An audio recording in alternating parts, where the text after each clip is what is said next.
मेरे सभी प्यारे दोस्तों को नमस्कार। तो दोस्तों कैसे हैं आप सभी लोग, उम्मीद करते हैं बढ़िया होंगे और अपनी तैयारी में लगे होंगे। दोस्तों आज यूपी पुलिस कांस्टेबल 18 अगस्त 2024 को जो वीकली मॉक टेस्ट आया दोस्तों संडे वाला, इसका सलूशन करेंगे दोस्तों। अब तो एग्ज़ाम भी बिल्कुल सर पर आ चुका है दोस्तों। 18 अगस्त आज हो चुकी है। एग्ज़ाम कब का है, यानी कि 23 अगस्त से एग्ज़ाम है दोस्तों।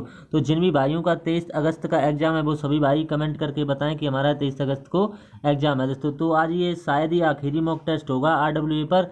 इसके अलावा शायद ही 25 अगस्त को आए उन बच्चों के लिए जो बाद में रह जाते हैं, लेकिन हमारे साथ तो आज ये वीकली मॉक टेस्ट लास्ट ही आएगा इस पर। ठीक, मिनी मॉक हो सकता है या ना आए, उससे कोई फ़र्क नहीं पड़ेगा। जिन लोगों का 23 को है वो लोग अपनी तैयारी करते हैं, आज ये लास्ट मॉक टेस्ट लगा लें दोस्तों। ठीक, तो इसमें टोटल टाइम 120 और क्वेश्चन 150 होते हैं। तो मार्क कितने 300 नंबर के होते हैं। तो यहाँ से टेस्ट को स्टार्ट कर लेते हैं दोस्तों। आपसे अनुरोध है कि वीडियो फुल जरूर वॉच करें दोस्तों, क्योंकि आज ये लास्ट ही मॉक टेस्ट है एक तरीके का दोस्तों। तो चैनल पर पहली बार हैं तो चैनल को सब्सक्राइब अवश्य कर लें। इनके सर की ऐप से रिलेटेड हमने बहुत ही मेहनत की है दोस्तों, हर सॉल्यूशन देने का प्रयास किया है। ठीक, तो माँ सरस्वती जी का नाम लेकर के हम आगे बढ़ लेते हैं दोस्तों। ठीक, तो पहला प्रश्न किस तरह से पूछा गया था दोस्तों। ठीक, 2 अंकों का योगफल 12 है और उनकी व्युत्क्रम का योगफल कितना 4/9 है। इन अंकों में से बड़ा अंक ज्ञात कीजिए दोस्तों। तो इस तरीके के सवालों में ये संख्याओं पर आधारित सवाल होते हैं दोस्तों। इसमें आपको करना कुछ नहीं होता, इसको सोचना पड़ेगा। क्या सोचना पड़ेगा, हम ऑप्शन नंबर पहला उठाएंगे सबसे पहले। ठीक, तो हम ऑप्शन नंबर 9 उठाएंगे। सवाल में क्या है कि अंकों का योग 9 है, तो हम 9 में क्या जोड़ दें कि अंक योगफल जो है 12 हो जाए। कहा है सवाल में कि 2 अंकों का योगफल 12 है, तो हम इसमें 3 जोड़ेंगे, यानी संख्या वो कितनी रहेगी, यानी 93 रहेगी। तो इसमें हम 9 में जब 3 को जोड़ लेंगे तो कितना आ जाएगा, 12 आ जाएगा। ठीक, 12, तो यहाँ पर 12 लिख लेंगे। अब देखिए सवाल आगे सेटिस्फाई करेगा कि नहीं करेगा। अगर ऑप्शन नंबर फर्स्ट सही होगा तो सही कर देंगे, नहीं होगा तो आगे बढ़ जाएंगे। तो योगफल कितना दिया हुआ है, इनकी व्युत्क्रम का योगफल जो दिया हुआ है वो 4/9 दिया हुआ। अगर व्युत्क्रम का योग इतना आ जाता है तो समीकरण यानी कि ऑप्शन नंबर फर्स्ट राइट हो जाएगा। तो व्युत्क्रम क्या होता है, उल्टा, जैसे इनके नीचे कुछ नहीं होता तो 1 मान लेते हैं। तो ठीक, तो इनका व्युत्क्रम कितना हो जाएगा, 1/9 हो जाएगा। और इनका योगफल दिया हुआ तो प्लस लगेंगे, 1/3 हो जाएगा। अगर इसका वैल्यू 4/9 के बराबर आ जाता है तो हमारा समीकरण सही हो जाएगा। तो यहाँ से एलसीएम ले लो। एलसीएम कितना आ जाएगा, 9 आ जाएगा। तो ऊपर कितना हो जाएगा, 9 एकम 9, यानी एक ही बार जाएगा। ठीक, प्लस लगाएंगे, फिर ये 3 बार चला जाएगा। 3 तिरके 9 होते हैं तो ऊपर 3 हो जाएगा। तो ऊपर जोड़ेंगे कितना आ जाएगा, 3 में 1 जोड़ेंगे 4 आ जाएगा। और नीचे कितना है, 9।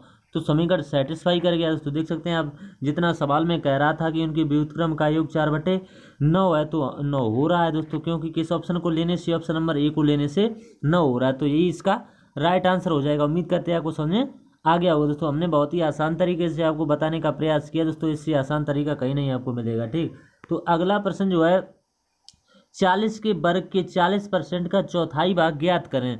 बढ़िया प्रश्न है दोस्तों। एक एक प्रश्न RWE का हीरा प्रश्न है दोस्तों। अगर आप इसमें 18 से 19 प्रश्न कर रहे हैं तो वहाँ 20/20 करने का आपको हिम्मत आ जाएगी दोस्तों। सवाल है कि 40 के वर्ग, तो 40 का वर्ग आप नहीं करेंगे तो, क्योंकि 40 × 40 ही रहेंगे, क्योंकि कैलकुलेशन में आसानी रहेगी। तो 40 × 40, तो ये 40 का वर्ग ही हो गया एक तरीके का। ठीक, के 40%, तो इसमें फिर 40 करना पड़ेगा। और बराबर में यहाँ पर कितना लिखना, बड़े में 100 लिखना पड़ेगा, क्योंकि परसेंट का है बटे 100। और का 1/4, इसका भी 1/4 करना पड़ेगा, तो 1/4 हो जाएगा। तो 2 जीरो से ये 2 जीरो कट जाएंगे, 1 4 से 1 4 कट जाएगा। तो ऊपर कितना बचेगा, 4 चौके 16 बचेगा, और एक ये जीरो। तो 160 किस ऑप्शन में दिया हुआ, ऑप्शन नंबर सी में दिया हो, तो यही इसका राइट आंसर हो जाएगा। अगला प्रश्न है इसके बाद, एक छात्र के अंक 68 के बजाय 88 के रूप में दर्ज किए गए थे। इस कारण कक्षा के औसत अंक 0.5 से बढ़ गए। कक्षा में छात्रों की संख्या क्या है, इसमें कक्षा में टोटल छात्रों की संख्या आपको बतानी है। औसत से बढ़िया प्रश्न बना है दोस्तों। तो देखेंगे आप कितनी जल्दी इसका आंसर आ जाएगा। तो 68 की बजाय से कितना हो गया, 68 की बजाय से कितना 88 हो गया। तो यहाँ से हमारे हिसाब से कितना गलत आया है, यानी कि 68 आना चाहिए, आया कितना 88 के रूप में दर्ज हुआ। तो यहाँ से अंतर निकाल लेंगे। अंतर यहाँ से कितना आ जाएगा, 20 का अंतर आ जाएगा। तो 20 का, और उस कक्षा में औसत अंकों की उसके हिसाब से कितनी 0.5 की वृद्धि हो गई है दोस्तों। ठीक, तो हमें कक्षा में कुल छात्रों की संख्या बतानी है, तो हम x मान लेंगे इस छात्रों की संख्या, और बराबर में कितना लिख लेंगे, 0.5 लिख लेंगे। ठीक, तो यहाँ से समीकरण को हल कर लेंगे आसानी से। दशमलव हटाएंगे, नीचे 0 आ जाएगा। तो 5 से काटेंगे, 5 कम 5, 5 दूनी 10। तो कैंची का मल्टीप्लाई होगा, तो 20 दूनी कितने होते हैं 40। तो x की वैल्यू यहाँ से 40 आ जाएगी। तो कक्षा में छात्रों की संख्या कितनी है, 40। तो उम्मीद करते हैं आपको समझ में आ गया होगा दोस्तों। ठीक, अगला प्रश्न है इसके बाद, उस बेलन का आयतन ज्ञात करें जिसकी त्रिज्या जो है 21 सेंटीमीटर, ऊंचाई 13 सेंटीमीटर है, तो का उपयोग कीजिए। यानी पाई बराबर 22/7 आपको लेना है। दोस्तों हमने आपसे हर मॉक टेस्ट में कहा है, जब जब मेंसुरेशन का सवाल बना होगा तब तब हमने आपको गाइड किया था कि जब भी मेंसुरेशन का सवाल बनता है तो केवल फॉर्मूले पर ही बनता है। तो आपको फॉर्मूला याद होना चाहिए, आंसर 2 मिनट में आ जाएगा। तो इसमें बेलन का आयतन कितना होता है, तो बेलन का आयतन आपको नहीं पता होगा, अब पता होगा आसानी से, क्या होता है, पाई आर स्क्वायर और एच बस। तो भाई इसमें वैल्यू पुट कर देने आयतन आ जाएगा। तो पाई की वैल्यू 22/7, आर की वैल्यू कितनी दी है, 21 दी है, तो 21 इंटू 21 दो बार करेंगे क्योंकि वर्ग चढ़ा हुआ है। एच की वैल्यू कितनी दी है, 13 दी है, तो 13 लिख लेंगे। यहाँ से 7 से काटेंगे, 7 × 21। अब कुछ बचा है, बस बच्चों वाला सवाल बचा है कि मल्टीप्लाई करना है, इसका मल्टीप्लाई कर देंगे तो आ जाएगा इसका आंसर 18,018। तो यही इसका राइट आंसर हो जाएगा। उम्मीद करते हैं आपको समझ में आ गया होगा। दोस्तों अगला प्रश्न है इसके बाद, 3 मित्र ए बी सी ने एक व्यापार में 2:3:4 के अनुपात में निवेश किया। 6 महीने के बाद सी ने अपनी आधी पूंजी निकाल ली। यदि वर्ष के लिए कुल अर्जित लाभ दिया हुआ तो 1,10,000 है, तो सी द्वारा प्राप्त लाभ ज्ञात कीजिए रुपए में। बढ़िया प्रश्न है। तो ये पार्टनरशिप पर एक सवाल अवश्य बनता है यूपी पुलिस में। तो कितने लोग दिए हुए हैं, यानी 3 लोग दिए हुए हैं, ए दिया हुआ है, बी दिया हुआ है और सी दिया हुआ है। ठीक, तो यहाँ से क्या है, इनका रेशियो कितना दिया हुआ है, 2:3:4 का रेशियो दिया हुआ है। तो ये इनकी पूंजी का रेशियो दिया हुआ है। तो ठीक, तो इसमें आगे कैसा है कि 6 महीने के बाद सी ने अपनी आधी पूंजी निकाल ली। तो सी के द्वारा ये कुछ गड़बड़ हुआ है। ए ने अपना पूरा धन कितने महीने के लिए लगाया, पूरा 12 महीने के लिए लगाया। इसने भी पूरा 12 महीने के लिए लगाया हुआ, इसमें गड़बड़ हुआ है। इसने अपनी आधी पूंजी निकाली और है, तो ठीक, यानी इतने जो जो इसकी पूंजी थी, ये 4 पूंजी थी, ये 6 महीने के बाद इसने अपनी आधी पूंजी निकाल ली। तो 6 महीने में तक तो इतनी लगी रही है दोस्तों। ठीक, तो इसमें आधी पूंजी पहले इसकी 4 थी, तो अब पूंजी कितनी बचेगी, 2 बचेगी। तो 2 पूंजी अब कितने महीने के लिए रहेगी, अगले 6 महीने के लिए रहेगी दोस्तों। ठीक, तो यहाँ से कितना आ जाएगा, 6 चौक 24 ये हो जाएगा और 12 ये हो जाएगा। तो 6 चौक 24 और ये 12, तो टोटल यहाँ पर कितना आ जाएगा, टोटल यहाँ पर आ जाएगा 36 आ जाएगा। तो ठीक, 36। अब इसका तो हमने पूरा डिटेल यहाँ से यहाँ तक निकाल लिया। अब इसका कुछ नहीं करना है। सो अब हमें यहाँ पर मल्टीप्लाई करना है, तभी रेशियो आएगा। सो ठीक, तो यहाँ पर कितना 12×3 = 36 हो जाएगा। ठीक, यहाँ पर रेशियो 12×3 = 36 हो जाएगा। तो ठीक, तो यहाँ से रेशियो कितना आ जाएगा, यहाँ पर 12×2 = 24 होगा। तो ठीक, सॉरी दोस्तों, यहाँ पर 12×2 = 24 होगा। यहाँ पर 12×3 = 36 होंगे। यहाँ पर हमने 36 पहले ही से निकाल लिया, हमने कहा इसका कुछ नहीं करना है। अब यहाँ पर रेशियो निकालना है। तो रेशियो किस तरह से निकालेंगे, यहाँ पर 24 है तो 12 से काटेंगे, 12×2 = 24, 12×3 = 36 और 12×3 = 36। तो 2 और 3 3 का रेशियो बन जाएगा। ये अब लाभ का रेशियो आ गया। और सवाल में लाभ कितना दिया हुआ, 1,10,000 दिया हुआ। तो ठीक, तो 1,10,000, तो हमारे हिसाब से लाभ कितना है, 3 3 6 2 8 है। तो 8 से इसमें भाग लगा देंगे। तो 8 से जब इसको काटेंगे तो काटने के बाद सी द्वारा प्राप्त लाभ ज्ञात कीजिए। तो सी का ऐसा इसमें कितना है, 3, तो 3 का मल्टीप्लाई और करना पड़ेगा। तो ठीक, तो 8 से ये काटेंगे और 3 का मल्टीप्लाई कर देंगे। तो आपका आंसर आ जाएगा कितना, 41,250। यही इसका राइट आंसर होगा। तो उम्मीद करते हैं आपको समझ में आ गया होगा। तो ठीक, अगला प्रश्न इसके बाद देख लेते हैं। एक नाव 27 घंटे में 135 किलोमीटर प्रवाह के प्रतिकूल चलती है और 28 घंटे में 196 किलोमीटर प्रवाह के साथ की चलती है। शांत जल में नाव की गति ज्ञात कीजिए। बढ़िया प्रश्न है, इसमें कुछ नहीं करना है। इसमें ये क्या दिया हुआ, किलोमीटर दिया हुआ है, ये घंटे दिया हुआ है, यानी टाइम दिया हुआ है और दूरी दी है। तो यहाँ से आप क्या निकालेंगे, चाल लेंगे। चाल बराबर क्या होता है, दूरी बटे समय। तो यहाँ से चाल बराबर दूरी बटे समय, दूरी 135 की है और यहाँ से 27 घंटे का समय लगता है। एक समीकरण ये आ जाएगी। अब दूसरी समीकरण क्या होगी, 196 दिया हुआ है, इसमें किससे 28 से डिवाइड कर देंगे। तो ये धारा की दिशा में हो जाएगी, ये धारा की विपरीत दिशा में हो जाएगी, ये दूसरी समीकरण हो जाएगी। तो यहाँ से काट लेंगे सबसे पहले। तो यहाँ से काटने के ये कितनी बार चला जाएगा, पूरा 5 बार चला जाएगा। ये कितनी बार चला, ये पूरा 7 बार चला जाएगा। तो क्योंकि 7 8 56, लास्ट में 6 आ रहा, तो ये 7 बार चला गया, ये 5 बार चला गया। अब आपको क्या करना है, x + y बराबर, ये धारा की दिशा में होती कितनी है, 5 है, और x - y बराबर ये धारा की विपरीत दिशा में होती है। ये कितना दिया हुआ है, 7 दिया हुआ है। अब बस आपको x की वैल्यू निकालनी है, इससे ये कट जाएगा। तो 2x बराबर कितना हो जाएगा, 7 5 12 हो जाएगा। ठीक, तो x की वैल्यू यहाँ से कितनी निकल आएगी, x बराबर 6 निकल के आ जाएगा। ठीक, उम्मीद करते हैं आपको समझ में आ गया हो। तो बढ़िया प्रश्न था, हमने आसान बना दिया है। तो ठीक, अगला प्रश्न है इसके बाद, रुपए दिए हुए हैं, कितने दिए हैं 16,536 के मूल्य पर एक घड़ी बेचकर एक आदमी को 22% की हानि होती है। घड़ी का क्रय मूल्य ज्ञात कीजिए। आपको इसका रुपए में क्रय मूल्य ज्ञात करना है। तो ठीक, तो कितना दिया हुआ है 16,536 दिया हुआ है। तो ठीक, बढ़िया प्रश्न है, कुछ नहीं करना है आपको। ये रुपए दिए हुए आसानी से यहाँ पर उतार लेने हैं, जितने रुपए दिए हैं वहाँ पर आसानी से ऐसे लिख देंगे दोस्तों। कल भाई ये कमेंट कर रहे थे आपका राइटिंग नहीं समझ में आ रहा है, तो आज आपको राइटिंग भी समझ में आएगा और वीडियो क्लीन दिखेगा। तो ठीक, तो बने रहें वीडियो में अंत तक। तो 22% की छूट का है, तो 100 में से 22 को माइनस कर लेंगे तो कितना बचेगा 78 बचेगा। तो 78 से इसमें डिवाइड कर देंगे तो कितना आ जाएगा 212 आ जाएगा। ठीक, और इंटू 100 कर देंगे तो क्योंकि 100 का ही कोई चीज़ हमेशा 100% होती है। तो ठीक, तो यहाँ आ जाएगा 2 ये आ जाएगा। तो ठीक, तो उम्मीद करते हैं आपको समझ में आ गया होगा। तो ठीक, 21,200 जो है इसका राइट आंसर होगा। दोस्तों कुछ नहीं करना था, 22% की जो छूट दी है, तो छूट हमेशा किस पर दी जाती है, तो छूट हमेशा यानी अंकित मूल्य है दोस्तों इसमें। ठीक, 22% की हानि कही है दोस्तों, अंकित मूल्य उसका कुछ भी संबंध नहीं है इसमें। 22% की हानि, तो लाभ और हानि हमेशा क्रय मूल्य पर होते हैं। तो क्रय मूल्य यहाँ पर दिया हुआ है 16,000, तो इसी पर आंसर आएगा। तो ठीक, उम्मीद करते हैं आपको समझ में आ गया होगा। तो ठीक, 100 में से माइनस कर लेना, 78 आ जाएगा, इसमें भाग लगा देना, बस आंसर आ गया, कुछ नहीं करना था। अगला प्रश्न इसके बाद, यदि कोई व्यक्ति 8 किलोमीटर प्रति घंटे की बजाय से 12 किलोमीटर प्रति घंटे की चाल से चलता है तो वह 54 किलोमीटर अधिक चल सकेगा। उसके द्वारा तय की गई वास्तविक दूरी कितनी थी। बढ़िया प्रश्न है, तो इसमें दूरी से ये प्रश्न पूछा गया है, वास्तविक दूरी आपको बतानी है।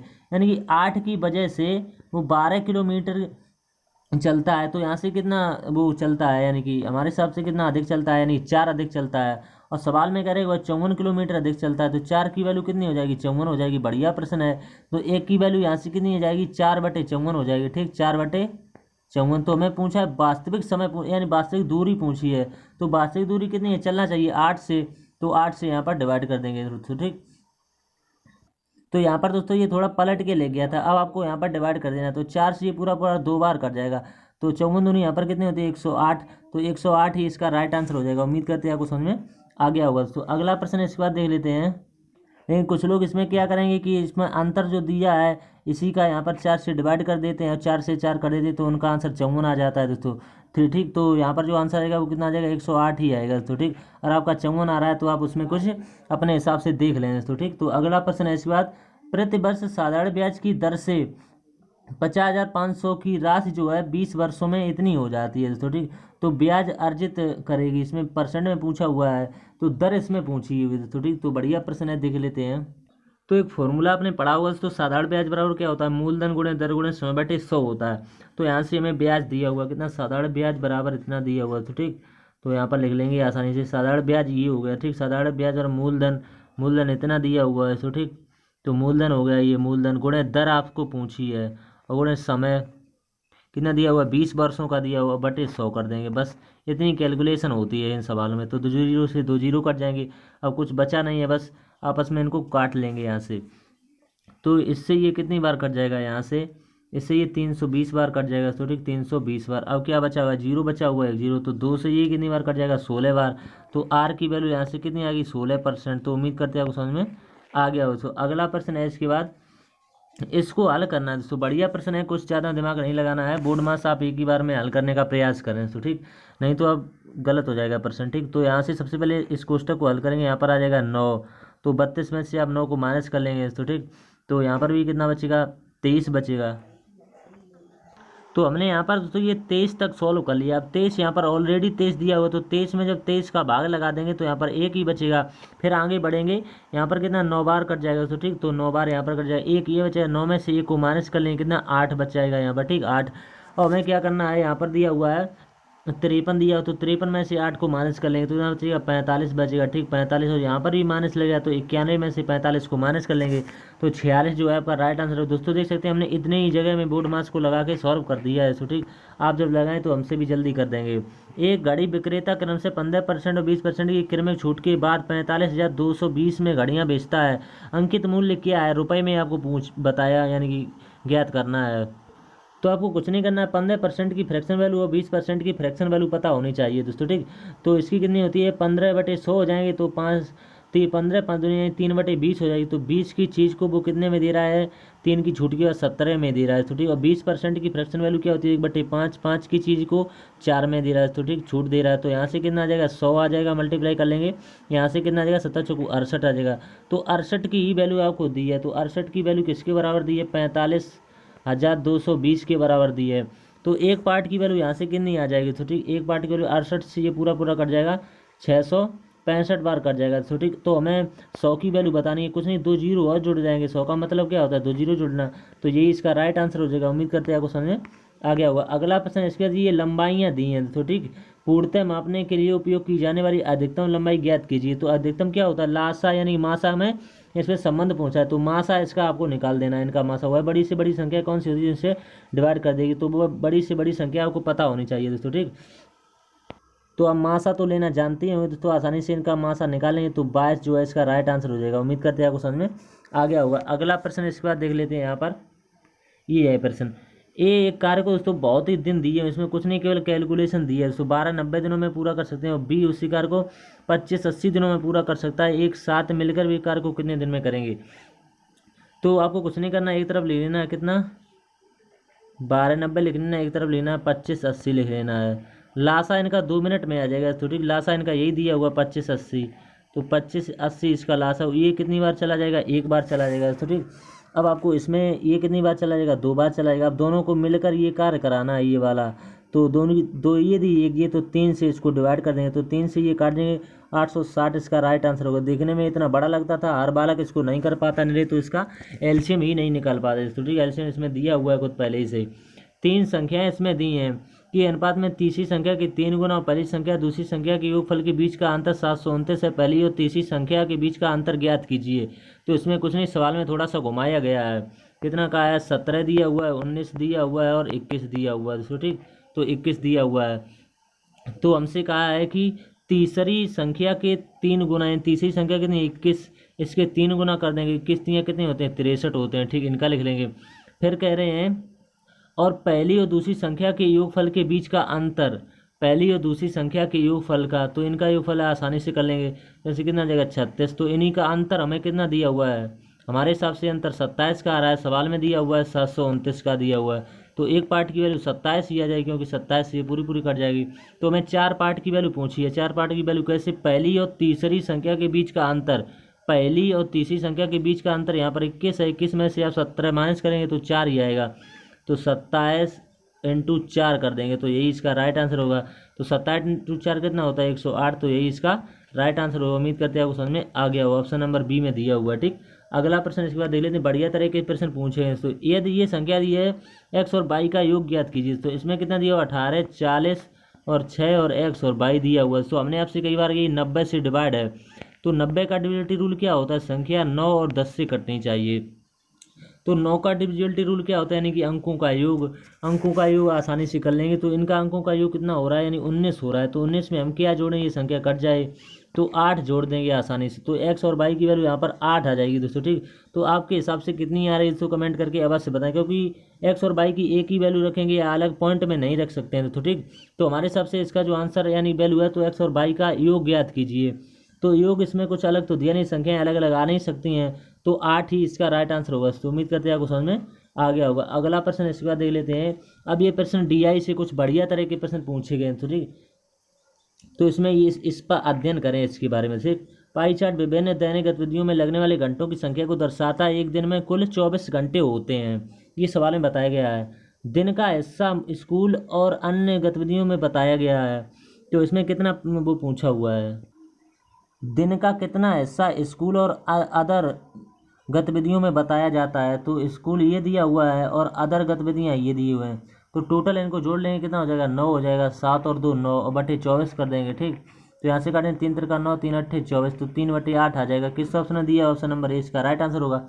अगला प्रश्न है इसके बाद, सोने से संबंधित केंद्रीय कोण का आपको मान बताना है। तो इसमें केंद्रीय कोण का मान बताना है। तो इसमें सोने का यहाँ पर स्लिप कहीं पर दिया हुआ है। तो ठीक, स्लिप यहाँ पर कहीं पर दिया हुआ, ये दिया हुआ 8।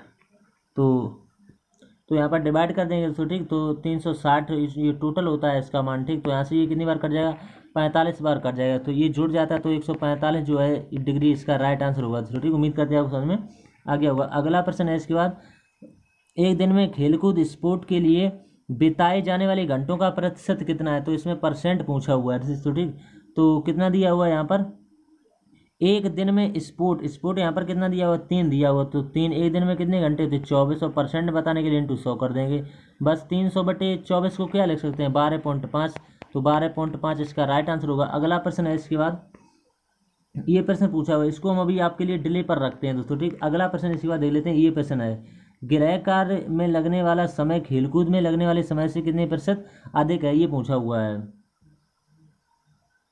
तो गृह कार्य में कितना दिया हुआ है, 4 दिया हुआ, तो 4 लिख लेंगे। ठीक, फिर और कहा है कि होमवर्क दिया हुआ है, गृह कार्य में लगने वाला समय खेल कूद यानी स्पोर्ट में कितना दिया हुआ है, 3 दिया हुआ है। तो इसमें क्या है कि कितने प्रतिशत अधिक है, ये पूछा हुआ है। तो कितना अधिक है, यानी कि 1 का अधिक है, यहाँ से देख सकते हैं 1 अधिक, किससे अधिक है, 3 से अधिक है, इंटू 100 कर देंगे, तो 100/3 क्या हो गए, 33 सही, 1/3%। ऑप्शन नंबर सी इसका राइट आंसर होगा। तो ये दोस्तों हमने अपना स्कोर बनाया है। तो ठीक, तो हमने जब मॉक दिया था तो इसमें 19 ही हमारे सही हो पाए थे, एक किस तरह से गलत हो गया था वो यही नहीं पता है वो कौन सा गलत हुआ। हमारे हिसाब से सभी ऑप्शन उसमें मिल रहे थे दोस्तों। ठीक, तो जब टेस्ट 9 बजे के बाद में जब वो खुलेगा तब हम आपको बताएंगे, अगर इसमें कोई भी क्वेश्चन गलत हो जाता है तो उसके लिए क्षमा चाहेंगे दोस्तों। ठीक, हमारे हिसाब से तो आंसर मिल रहा है दोस्तों, अगर नहीं मिल रहा है तो उसके लिए बहुत बहुत क्षमा चाहेंगे दोस्तों। हमने आपको बताने का प्रयास किया है, आंसर आया तो नहीं आ पाया तो उसके लिए हमको क्षमा कर दीजिए दोस्तों। ठीक, क्योंकि गलती इंसान से ही हो जाती है दोस्तों, हम जितना चाहते हैं उतना आपको बताने का प्रयास करते हैं दोस्तों। ठीक, तो आप बार बार ये कमेंट ना करें कि ये प्रश्न गलत बताया, ये वो बताया। हम अपने हिसाब से एक भी प्रश्न दोस्तों गलत नहीं बताते हैं। हम चाहे क्यों चाहते हैं कि किसी को गलत ज्ञान दें, तो हम हमेशा ही अच्छा ज्ञान देने का प्रयास करते हैं लोगों को। ठीक, तो ये प्रश्न है, इसको हम अभी आपके लिए छोड़ते हैं। तो ठीक, तो यहाँ पर सवाल कुछ कठिन नहीं है। यदि कोई छात्र अन्य गतिविधियों में 2 घंटे के बजाय 4 घंटे का समय और स्कूल खेलकूद गतिविधियों में 1 घंटा कम समय लेता है, तो स्कूल के में घंटों का लगभग कितने प्रतिशत कम है, तो यहाँ से कितना दिया हुआ है, 3 लोगों का यहाँ पर दिया हुआ है दोस्तों। ठीक, तो यहाँ पर कितना का अदर का है, तो अदर का हम आपको हिंट दे देते हैं दोस्तों। अदर का इसमें 2 दिया हुआ है। ठीक, अदर का 2 दिया हुआ है। गतिविधियों की वजह 2 घंटे के बजाय ये 4 घंटे, यहाँ पर कितना 2 घंटे के बजाय ये 4 घंटे लेता है दोस्तों। ठीक, तो 4 घंटे यहाँ पर लिख देंगे। और इसमें क्या है कि 1 घंटा कम समय स्पोर्ट, स्कूल और स्पोर्ट दिया हुआ है, तो स्कूल में कितना है 7, और स्पोर्ट में यहाँ पर कितना दिया हुआ है, स्पोर्ट में 8 दिया हुआ है। तो इनसे एक कम, तो यहाँ पर 6 हो जाएगा, यहाँ पर 7 हो जाएगा। तो मैं 1 घंटा, तो स्कूल में घंटों का प्रतिशत आपको पूछा हुआ, तो आप इन्हीं का प्रतिशत निकाल लेंगे, इतना नहीं निकाल पाएंगे दोस्तों। ठीक, तो उम्मीद करते हैं हमने आपको 20 के 20% दोस्तों बताने का प्रयास किया है दोस्तों। ठीक, तो उम्मीद करते हैं आपको समझ में आए होंगे दोस्तों। अगर समझ में आए हैं तो चैनल को सब्सक्राइब अवश्य करें, चैनल पर पहली बार है तो जुड़ जाएँ चैनल से। ठीक, तो ज़्यादा से ज़्यादा लोगों के पास ये वीडियो पहुँचाएँ दोस्तों। ये 18/8/2024 का मैथ का हमने आपको सोल्यूशन दिया है। तो ठीक, तो उम्मीद करते हैं आपको समझ में आया होगा दोस्तों। मिलते हैं अगला जब वीकली आएगा या फिर मिनी मॉक आएगा तभी मिलते हैं दोस्तों। ठीक, तब तक के लिए धन्यवाद दोस्तों।